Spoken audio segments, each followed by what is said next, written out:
What's funny about this book is that it starts out by telling us what a big deal humans are, but then it turns out there are much more powerful creatures at some secondary location that we never hear about. The angels.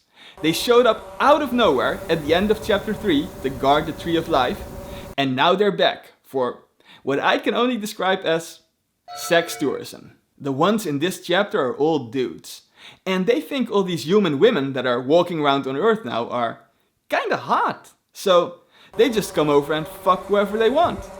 And the women actually get pregnant and then give birth to giants. So we got those two now. Meanwhile, people are living a little too long for God's taste. So he decides to put a hard limit on it. From now on, 120 years is the max.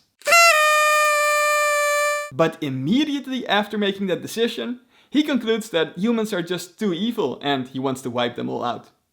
I'm not even kidding. He just thinks everyone is evil and has evil thoughts, so he wants to kill them all. As if that's not an evil thought. Now, we all know God's judgment is heavily impaired. I mean, he called Cain evil for bringing him fruit. So, what are all these wicked people thinking about? Strawberries?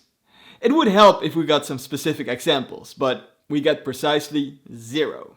There's no mention of the animals doing anything wrong, but God still wants to murder them all too. He says he's sorry he made them. Animals just get continually screwed over by God. He's been their biggest enemy since the moment he blessed them. The only one who God doesn't want to kill is Noah.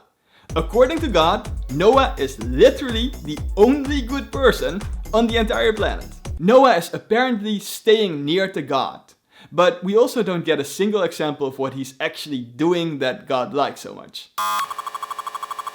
All we know about the guy is that he has 3 sons and that he is well past the 120-year expiration date for humans. Anyway, God approaches Noah to tell him about his genocidal plan.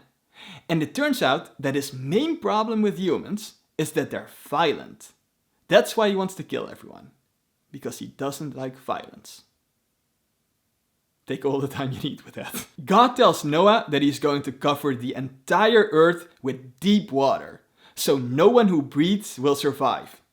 It's not clear if God is intentionally sparing the fishes and other water animals, or if he just didn't really think it through.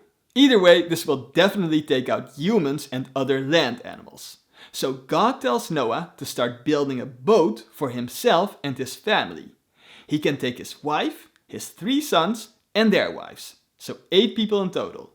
And God tells him to save precisely 1 male and 1 female of every animal species by taking them on the boat with him. God is pretty specific about what the boat should look like. He tells Noah to use wood from cypress trees, to give the boat 3 decks, and he even tells him what the dimensions should be. And of course he tells him to bring enough food for everyone on board. But the bigger question is, why doesn't God cancel the flood? Like, think about this. This is important. He only wanted the flood because he regretted his creation and wanted to cause an extinction event.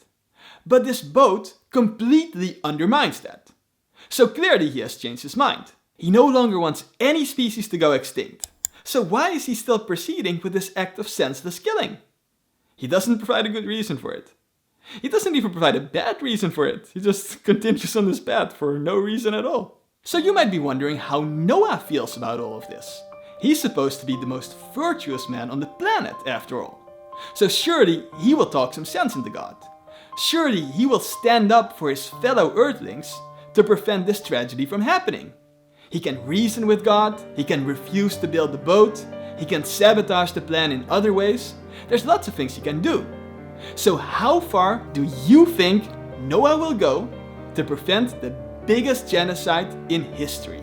Well, it turns out not far at all. You know what he says? Nothing. He says nothing.